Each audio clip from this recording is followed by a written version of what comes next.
Good morning from Palm Springs. Nice. Glad to see that you're still joining us, because I know it's bright and early for you out there, so we appreciate you getting up early to join us. Joe, I said yesterday, we have to talk to Joe diGenova, because I'm sure he's going to have a thing or two to say about Jeff Sessions getting the boot. So is this a good day for Joe diGenova?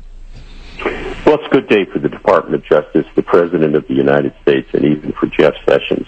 This is long overdue. The President is entitled to have an Attorney General who works full-time, as Jeff did, but unfortunately Jeff couldn't work on all things because he had recused himself from the Russian probe.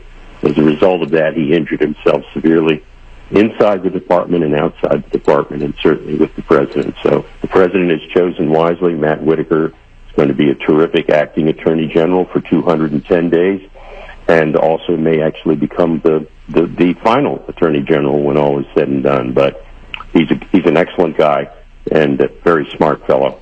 How do you view the timing of this? Was this a well executed move by the White House immediately after the election, and as far away as they can from Nancy Pelosi being in charge of the House? It was a perfect move. This was the time to do this.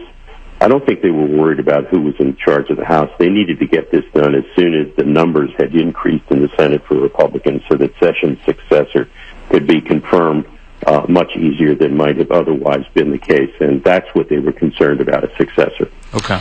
The left already calling for Matt Whitaker to recuse himself because he has an opinion. And you're not allowed to have an opinion, even a legal one.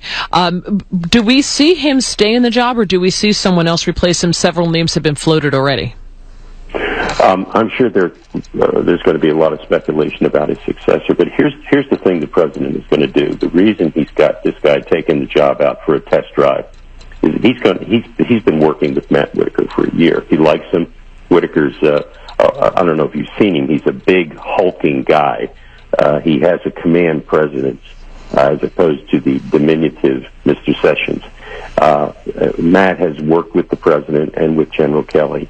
I'm sure some other names will be floated. I've talked to people about some names myself with people over there at the White House, so it's not unusual. But the President wants to make sure that the person he appoints doesn't have his own agenda as Attorney General, and that he understands that his job is to not only be the Attorney General of the United States and attorney for all the U.S. government, but to be aware of his responsibilities to the office of the President as well. And unfortunately, Jeff couldn't do that because of the way he had postured himself. I can tell you the person who won't be Attorney General, and that's Rod Rosenstein. And in a little noticed event, when Rod Rosenstein went to see General Kelly for his regular meeting, he was told to cancel a speech at the Aspen Institute today on the West Coast. I think Mr. Rosenstein's days are numbered. How numbered are we talking? I would think relatively shortly, because Mr. Whitaker has taken over control of supervision of the Mueller thing, and so Mr. Rosenstein's usefulness as an overseer has now evaporated. That was a strategic move to strip Rosenstein of his responsibilities. If he doesn't quit, I think he'll be fired. All right, we're going to keep our eyes on that for sure. Thank you, as always, for giving us that lead. Let's talk about Matthew Whitaker. The press is sorting through a lot of the things he said in the past in order to establish whether or not they can disqualify him. One of the things he said last year was right here on this program. That was June 9th of last year, immediately following James Comey's testimony before Congress. I asked Matt whether or not he considered anything that Comey said to have enhanced the case of obstruction against the president. Here was Matt's answer. I want you to take a listen.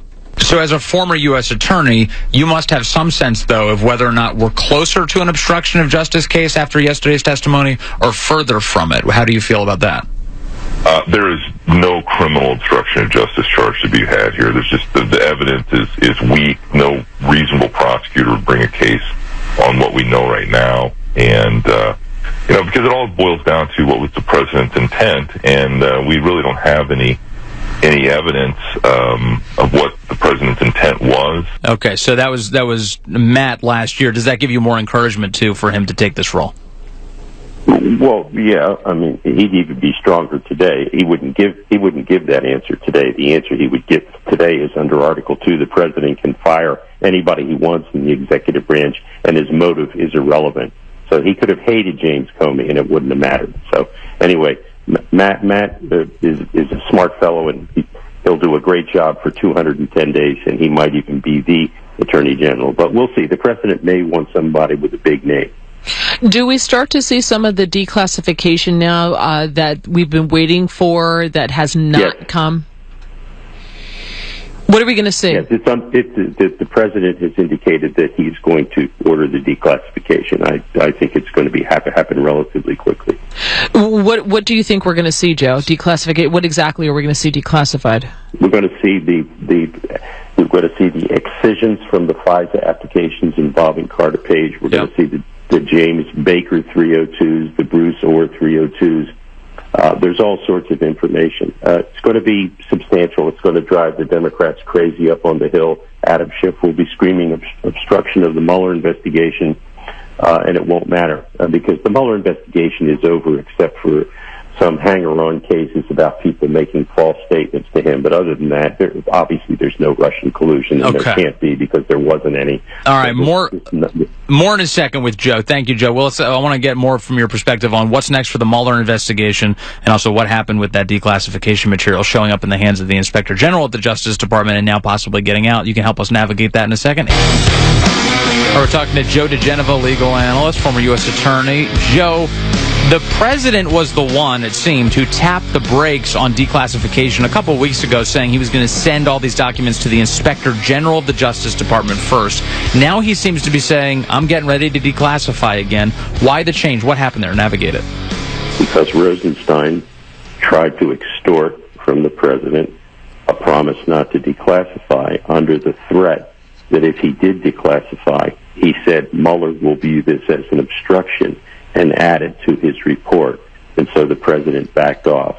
What Rosenstein was trying to do was not protect the president, but rather to protect himself, Rosenstein, against the revelations, which would show that not only did he have a conflict, but it was deeply involved in the effort to try to remove the president under the 25th Amendment. The president has decided to do this because Rosenstein is gone. Gotcha. So now that Whitaker is in charge, that threat does not hang over his head at all. It does not, and in fact, it never existed. Rosenstein was doing what he always does. He was lying, deceiving, and manipulating the situation to his advantage. Now, what role do the two countries that we supposedly were going to embarrass, or they had asked that this not be released? Yeah, when everybody knows now it's the Brits and the Australians. What about that role? Are we no longer concerned about them? Well, there never was legitimate concern for sources and methods involving the Brits or the Aussies. What was of concern to the Brits was their embarrassment over the fact, and I've said this before, over illegal electronic surveillance conducted by GCHQ, which is the NSA, the National Security Agency of the United Kingdom, is called GCHQ. They conducted illegal electronic surveillance on Americans overseas at the request of the FBI and the CIA. That is what they fear being disclosed. All right, what's next for Bob? What's next for Bob Mueller now that he's got a new boss?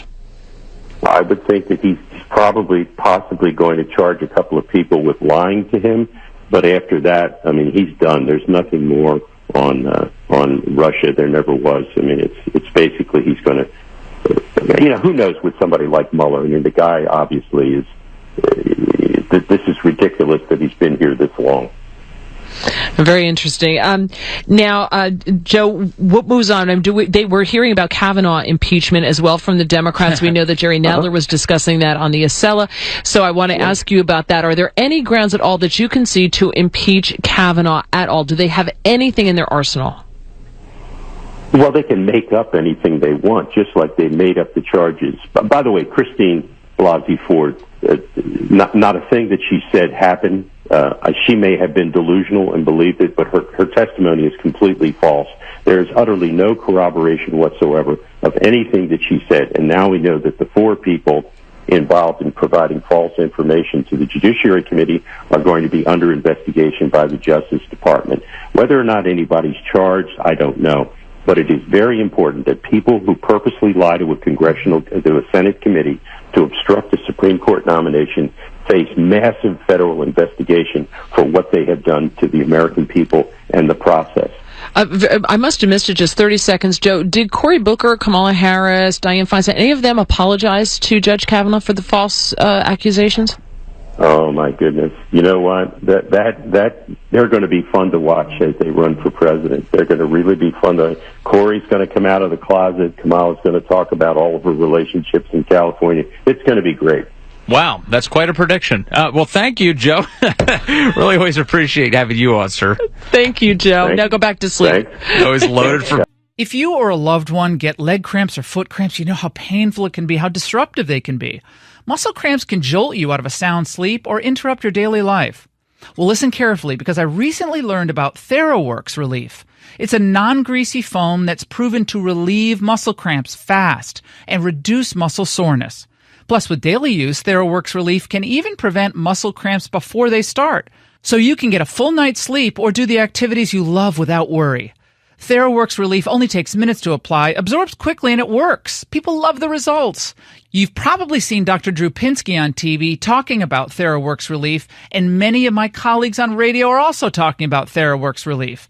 Now, the holiday season is right around the corner, so if you know someone who suffers with muscle cramps or muscle soreness, I can't think of a better stocking stuffer. TheraWorks Relief is my choice for preventing and relieving muscle cramps. Make it yours, too. Get TheraWorks Relief today at Walmart, CVS, Rite Aid, and Walgreens, or by talking to your pharmacist. Learn more at TheraWorksRelief.com.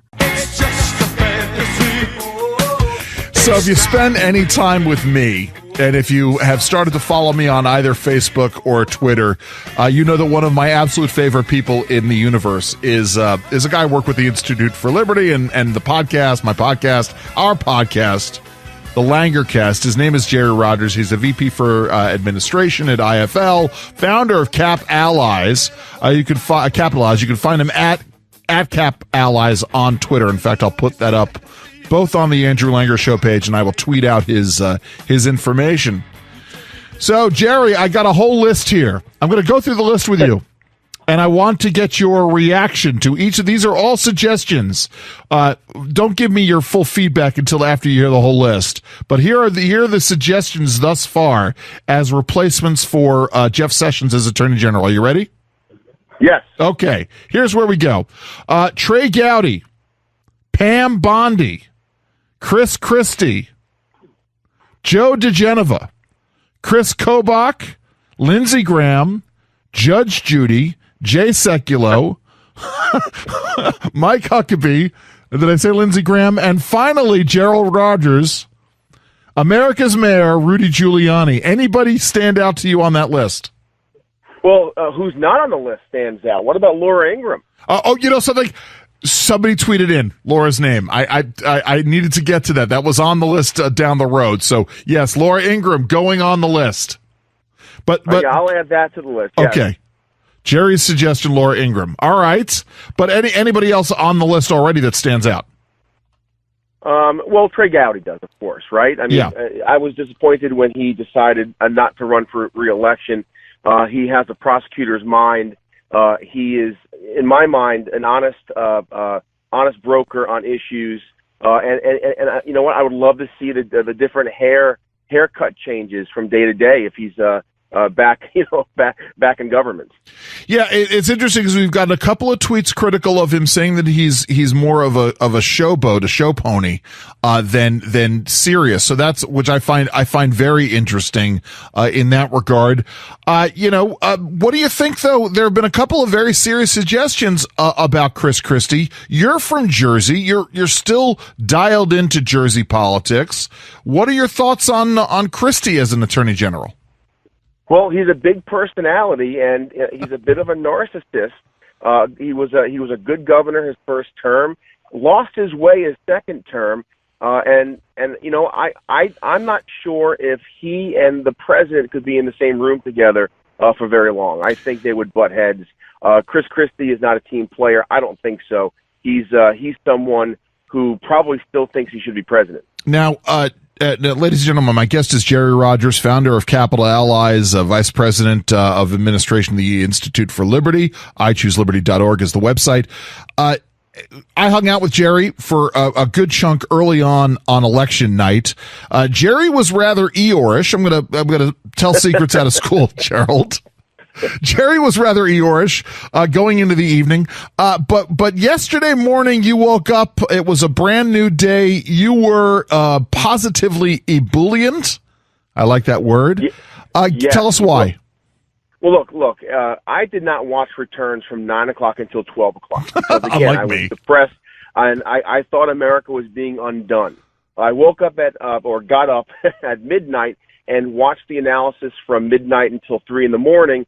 And I thought, on balance, America had a good night. I think Republicans had a better night than expected. I think, on balance, Republicans won the midterm elections. 26 seats in the House. The Democrats pick up. Listen, after 2 years of resistance and outrage and unhinged behavior, the best they could come up with was a very slim majority in the House that they will lose in 2020.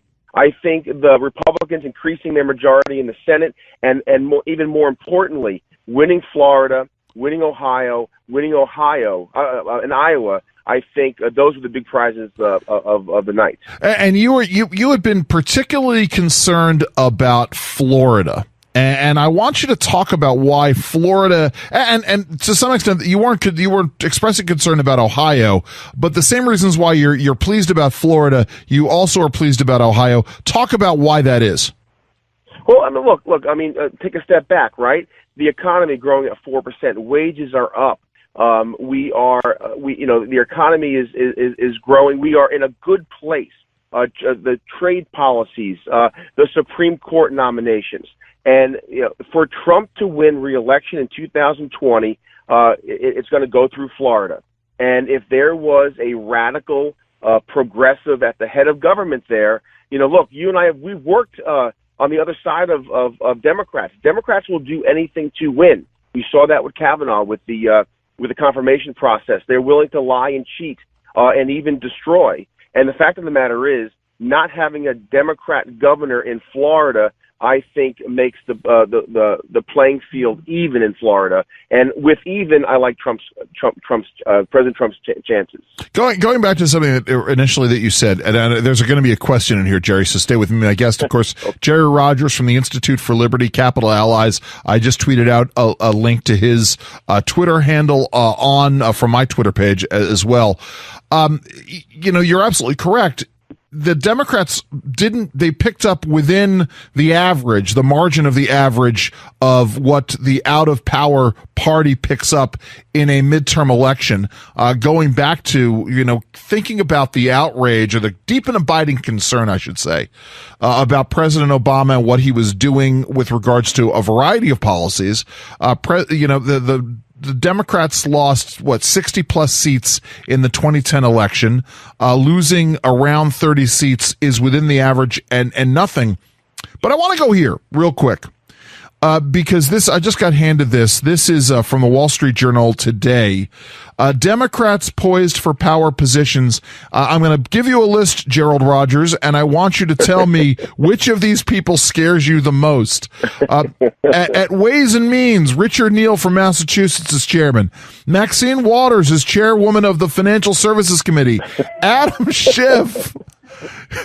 Listen, Jerry, I would like to get through this list without laughing. Hold on real quick. Sorry. Adam Schiff as chairman of the Intelligence Committee, Jerry Nadler, chairman of the Judiciary Committee, Elijah Cummings. New York. Yes, because when I think about congressional leadership, I want Massachusetts, California, New York, and Maryland to lead the way as chairman of.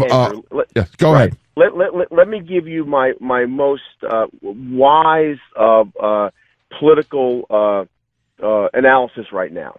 Unfortunately for the country, the Democratic Party, its leadership, is a clown show. And listen, Andrew, look, here's a good thing for Democrats that happened during the midterms. You had a handful of center-right, moderate Democrats win seats in Texas, in New Jersey, and elsewhere. And it's better for the country when the Democratic Party is reasonable and center. Unfortunately, its leadership is cuckoo. Right? Yes. That's a technical term in politics. And we'll see. Unfortunately, because they have such a slim majority, there won't be many passes to hand out in terms of votes.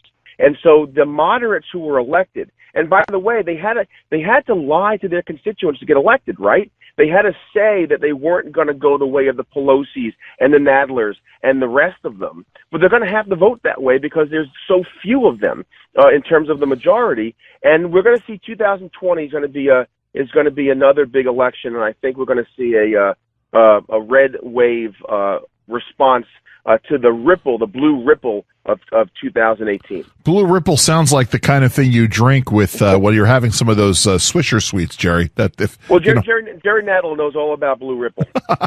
Well, speaking of which, so I got handed this as well. This is from Molly Hemingway. I think it's in the Federalist.